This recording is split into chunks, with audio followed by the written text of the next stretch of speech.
Hi, in this video I will talk about what is better to study with a textbook or without a textbook.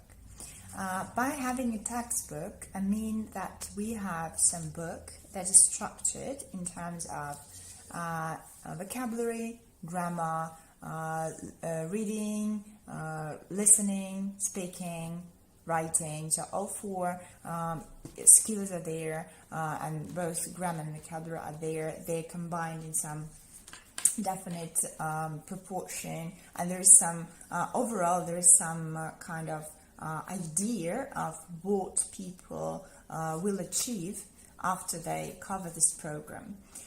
And this kind of arrangement for teachers is of course much easier than selecting every time materials for every class, because it gives a certain foundation, let's say, and of course there will be some element of creativity for the teacher, because every group is different, and for every group the teacher will need to combine the same tasks in a different way, or perform presentations in different way, or something like that, or choose different combinations, because usually programs are very rich in material and you cannot do everything. You cover some, you choose, you select some of them, some of the materials, some of the tasks, some of the activities, and you have to omit some other materials.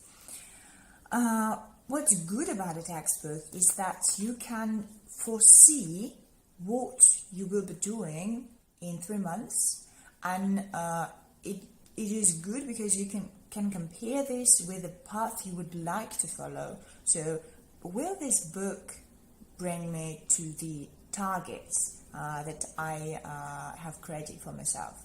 That's a very good question. So when you initially open the book and see that this is not my story, that's not what I would like to study, that's not what I will need to use in the future, you just close the book and you do not choose this course, you choose something different. And at the same time, it gives you opportunity to return to the past, actually, a time machine. So a coursebook is a time machine. So you can return to previous units, you can easily and quickly access all the materials, all the grammar, all the vocabulary, all the texts that you read and worked with 2 months ago, half a year ago, and they will not get lost or forgotten, because when you have a huge stack of papers, you do not even date them, and they get all confused and mixed up, and it takes so much time to actually find anything there in this file that people usually don't do that. So, and it means that revision, independent revision, is impossible for the student if there is no textbook. This structure and this foundation that is provided by the program is very good for the teacher, because you always have something to start with. So today we need to achieve this and this results, cover this and this material, and then this element of creativity comes, that okay, we will be doing it this way because now this method is more efficient, maybe trendy or something, than other methods.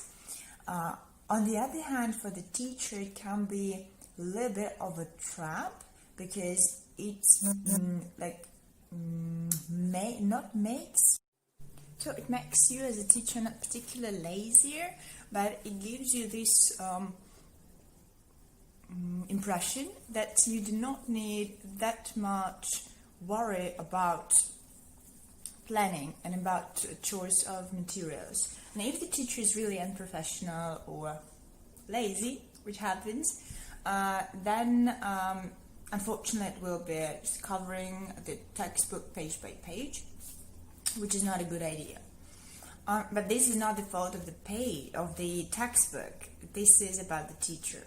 So a professional teacher will of course use the book as a basis, as a guideline, that in this period of time we need to cover this grammar, this vocabulary, and we need to continue working on the skills. But how exactly it will be done, it always depends on the teacher.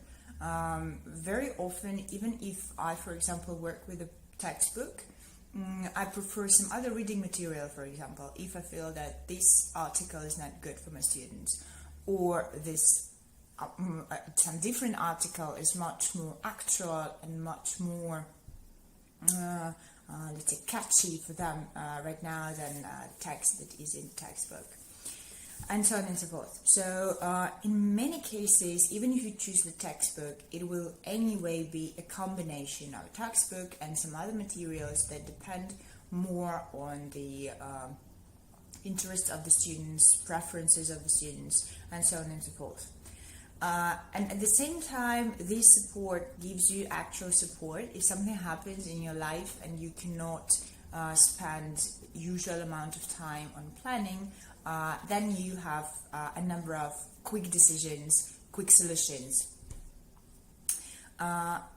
Working without the textbook, it usually happens when we deal with some narrow topic, and this is the most advisable situation, because if you come from zero, absolute zero in any language, and you don't want to work with the textbook, it is like inventing a bicycle, to be honest, because all of these techniques were designed years ago, and they are tried and tested, and they work perfectly.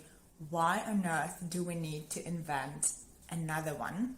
And so it's not logical. Yeah. So even if you do not see the textbook on the table, it does not mean that there is no textbook.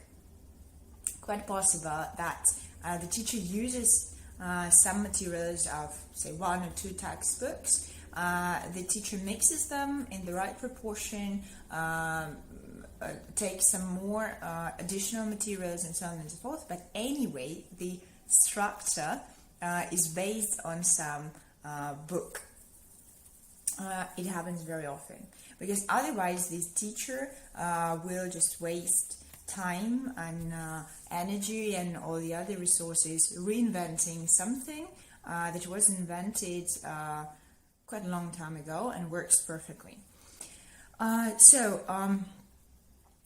Flexibility. If this is a true situation, true case of working without the textbook, it means that the teacher prepares materials maybe in blocks, so not for every class, but for a block of classes, for a series of classes, but it is not based on anything other than wishes and targets of the student.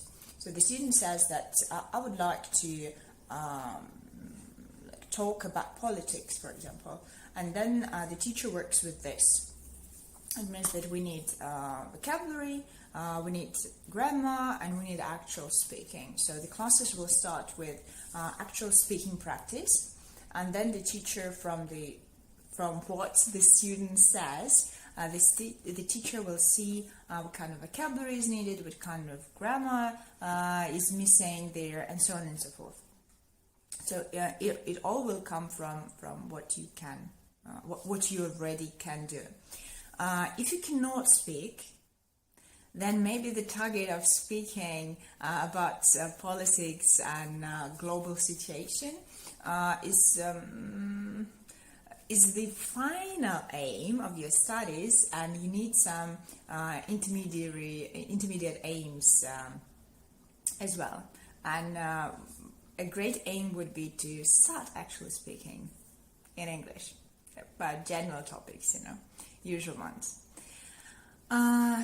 So the advantage of this is flexibility, that you can change the direction of this boat any second you want. Yeah? So you just tell your teacher that, okay, we have practiced some speaking, now I would like to learn more building vocabulary, for example. Vocabulary about construction and building and real estate and these kind of things. Why not?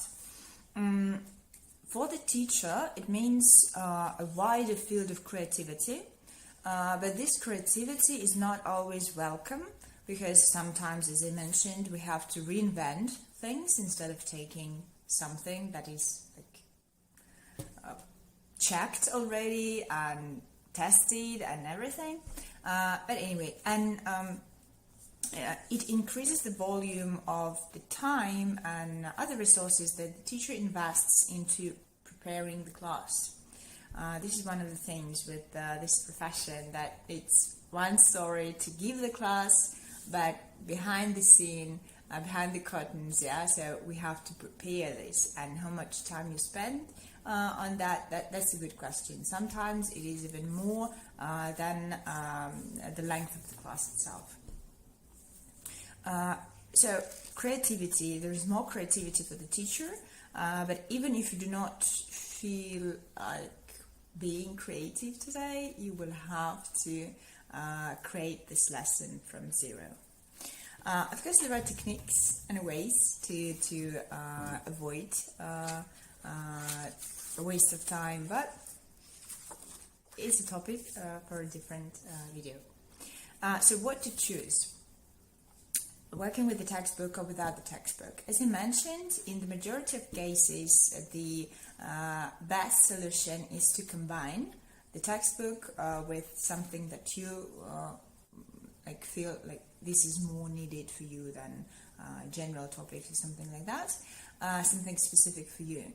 But if you just want to talk with people, or while traveling, or at work, or you want to do some office work in this language, then you need general courses, and you of course need a textbook just to check that you have learned everything on this level. Then you cover the next level, then you cover the next level, then you cover the next level, to have a clear overview of what you are doing actually. If you have some narrow aim, like what can it be? For example, holding financial negotiations. And then you need a very specific list of a definite list of skills, sub-skills, and areas of knowledge. So you will need financial vocabulary, you will need to know the procedures of negotiations, you will need to learn vocabulary and logic and psychology of negotiations, and then you will need a lot of practice in that, so lots of role playing. And that's a definite list of things to do, but it's very unlikely that there will be one textbook that will cover all of it. Quite likely you will find a textbook on negotiations, a textbook on financial vocabulary, a textbook on public speaking, and some other books. So it will be a combination of different resources, or it will be a combination of different materials, so not taking from some books that you can follow, and again check what will come next, what came after that. It will be several separate chapters, so chapter 1 from this book, chapter 15 from that book, so that it will be a collection of materials or some article from the web and so on and so forth.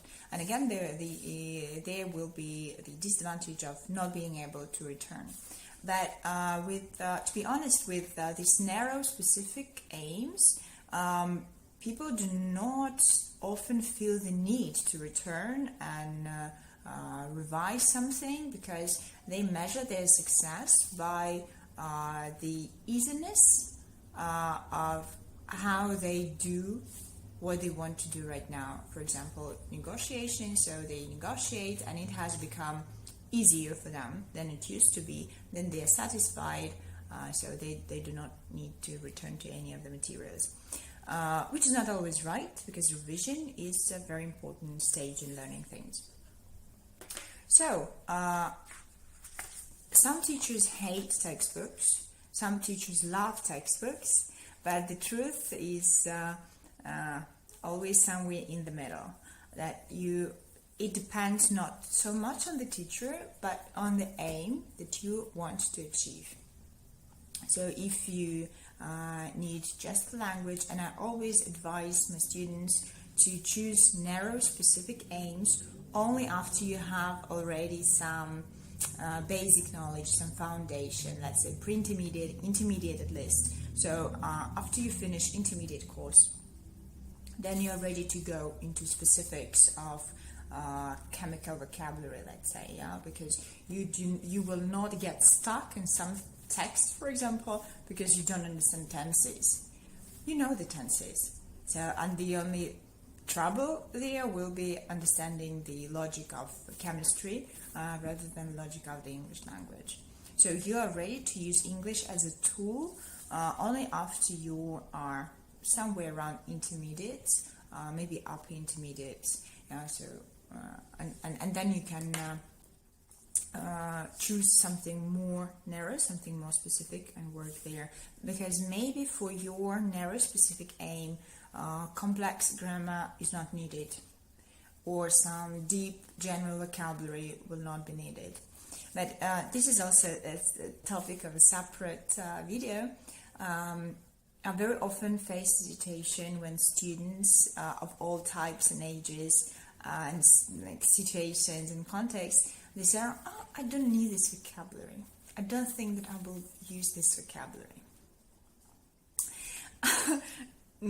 Actually, life shows that when you start using English as a tool in your life, so you start having conversations with random people, with professionals, you start getting acquainted with somebody, then very soon, whatever your level is, it's guaranteed. You will feel that, oh gosh, I need everything that I learned. Plus to that, I need everything that I refused to learn, and much more than that. Because you never know what kind of topic you're going to talk about.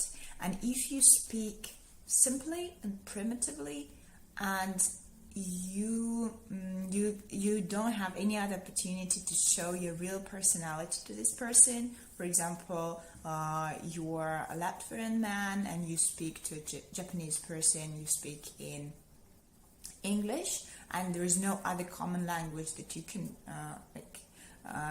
communicate in, and then this primitive and simple image is everything that the Japanese person sees.